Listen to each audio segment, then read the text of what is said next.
Break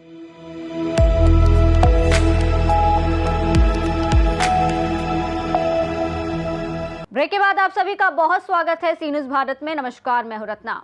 राजधानी लखनऊ के विभूति खंड गोमती नगर स्थित इंडियन इंडस्ट्रीज एसोसिएशन यानी कि आईआईए के मुख्यालय में आज इंडिया फूड एक्सपो 2026 के 11वें संस्करण का औपचारिक आगाज बेहद उत्साह के साथ हुआ।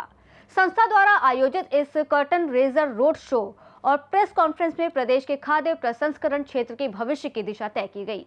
इस अवसर पर आईआईए के पदाधिकारियों ने बताया कि आगामी सितंबर में आयोजित होने वाला ये एक्सपो फार्म टू फोक के विजन को समर्पित है। इसका मुख्य उद्देश्य किसानों की उपज को आधुनिक तकनीक से जोड़कर उद्यमियों के माध्यम से उपभोक्ताओं तक पहुंचाना और बर्बादी को कम करना है। प्रेस कॉन्फ्रेंस को संबोधित करते हुए आईआईए के राष्ट्रीय अध्यक्ष दिनेश गोयल ने घोषणा की कि मुख्य प्रदर्शनी का आयोजन 18, 19 और 20 सितंबर 2026 को लखनऊ के रिगालिया ग्रीन्स में किया जाएगा।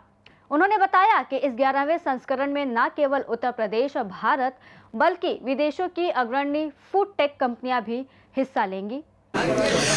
आज हम लोग इंडिया फूड एक्सपो का 2026 का जो संस्करण हमारा 11वां सितंबर 18, 19, 20 सितंबर को 2026 को होने जा रहा है रिगालिया ग्रीन ग्राउंड में लखनऊ में, उसके कर्टन रेजर और रोड शो के लिए यहाँ एकत्रित हुए।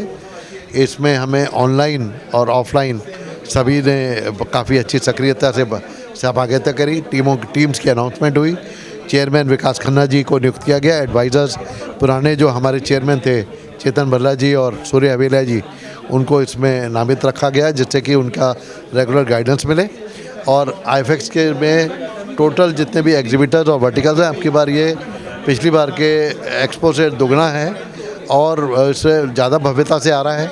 और इसमें कई और नए आयाम जोड़े गए हैं। अपेला को और सरकार की कई यूनिट्स को जोड़ा है, जिनमें फूड सेफ्टी और इन्वेस्ट यूपी और हॉर्टिकल्चर विभाग प्रमुखता से इसमें सहभागिता करेंगे और हमारा मनोबल बढ़ाएंगे। और अभी मुख्य अतिथि में के रूप में हमारी कोशिश है, हमने माननीय मुख्यमंत्री जी से निवेदन किया हुआ है, अगर वो यहाँ पर आते हैं तो सबका मनोबल बहुत बढ़ेगा। लखनऊ को चुनने के पीछे हमारा विशेष प्रयोजन रहा है कि ये 20 करोड़ कंज्यूमर्स के लिए गेटवे है और हमारे जितने एसएमई भाई हैं, प्रोड्यूसर्स हैं, जो नई टेक्नोलॉजी यहाँ लाना चाहते हैं, उनका इससे मनोबल बढ़ता है कि इतनी बड़ी मार्केट उनके पास है और वो यहाँ पर काम कर सकते हैं और कर रहे हैं। तो इसका बहुत बड़ा खतरा है। Thank you. प्रेस वार्ता के दौरान मंच पर संस्था के वरिष्ठ नेतृत्व ने अपनी बात रखी। इस प्रेस वार्ता में मुख्य रूप से आलोक अग्रवाल, दीपक कुमार बजाज, अवधेश कुमार अग्रवाल ने इस वृहद आयोजन के आर्थिक पहलुओं और व्यापारिक निवेश की संभावनाओं को साझा किया। मीडिया से बातचीत करते हुए आईआईए के महासचिव दीपक बजाज ने कहा कि उत्तर प्रदेश खाद्य उत्पादों के 15 प्रोडक्ट जैसे गेहूं, गन्ना, अरहर, दूध आदि में नंबर 1 है, लेकिन बेहतर पैकेजिंग के अभाव में वो राष्ट्रीय स्तर पर अपनी पहचान नहीं बना पा रहा है। इस दौरान आईआईए पदाधिकारियों ने और क्या कुछ कहा, आइए सुनाते हैं। देखिए, आईआईए जो कि एक नॉर्थ इंडिया का सबसे बड़ा औद्योगिक संगठन है, वो अपने 11वें आईएफएक्स यानी कि इंडिया फूड एक्सपो का आयोजन करने जा रहा है 18, 19, 20 सितंबर को रिगलिया ग्राउंड में। निश्चित रूप से ये एक बड़ा शो होता है जो फूड प्रोसेसिंग में जो लोग नए भी आना चाहते हैं उनके लिए तो ये सुविधा होती है कि एक ही छत के नीचे उनको उस उद्योग से जुड़ी हुई तमाम जानकारियाँ मिल जाती है।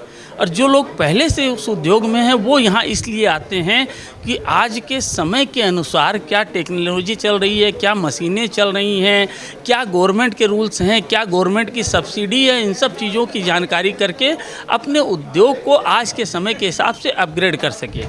कहीं ना कहीं जो हमारे मुख्यमंत्री जी ने एक ये बात कही है कि 1000 फूड प्रोसेसिंग यूनिट्स प्रदेश में होना चाहिए। आईआईए भी इस यज्ञ में इस आईएफएक्स के माध्यम से एक आहुति देगा और हमें पूरा विश्वास है कि कम से कम जो है इस एक्सपो से 700 करोड़ रुपए का बिजनेस जनरेट होगा, जो कि कहीं ना कहीं प्रदेश की जीडीपी में भी एक योगदान देगा।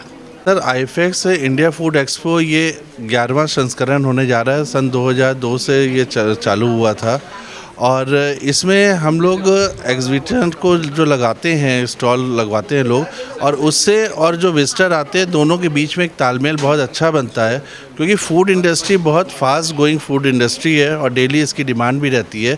और कई चीज़ें ऐसी हैं जो हम लोग जानते नहीं कि मेरे शहर में भी अवेलेबल है या आसपास से है, तो वो एक इंट्रैक्शन दोनों का एक मंथन वहाँ पर हो जाता है, मिलन हो जाता है।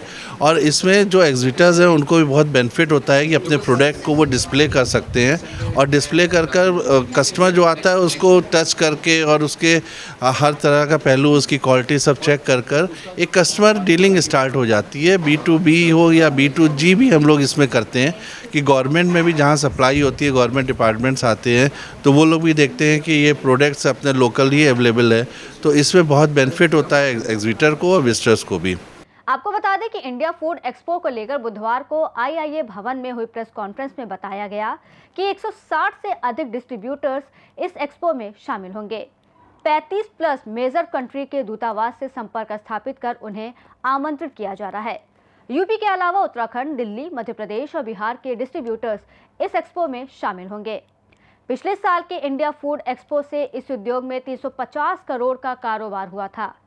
2026 के एक्सपो से 700 करोड़ का B2B और अन्य माध्यम से कारोबार होने की उम्मीद है। फूड इंडस्ट्री में गैस की समस्या के समाधान के लिए कई वैकल्पिक उपकरण के भी स्टॉल लगाए जाएंगे। मथुरा, वाराणसी, अयोध्या आदि धार्मिक स्थलों से प्रसाद देश विदेश में भेजने के लिए यूपी सरकार को एक पत्र भेजा गया है। इस एक्सपो में इस व्यवस्था के लिए सत्र और ई-कॉमर्स से जुड़े इंडस्ट्री को आमंत्रित किया गया है। इस इंडिया फूड एक्सपो के 11वें संस्करण से B2B बिजनेस में तेजी आएगी और उन्हें अंतर्राष्ट्रीय मंच मिलेगा। फूड एक्सपो 2026 को खाद्य प्रसंस्करण क्षेत्र में एक बड़े परिवर्तनकारी मंच के रूप में देखा जा रहा है, जो किसानों और उद्योग जगत के बीच मजबूत सेतु का काम करेगा। इस खास रिपोर्ट में इतना ही। देश और दुनिया की तमाम बड़ी खबरों के लिए आप देखते रहिए सी न्यूज़ भारत।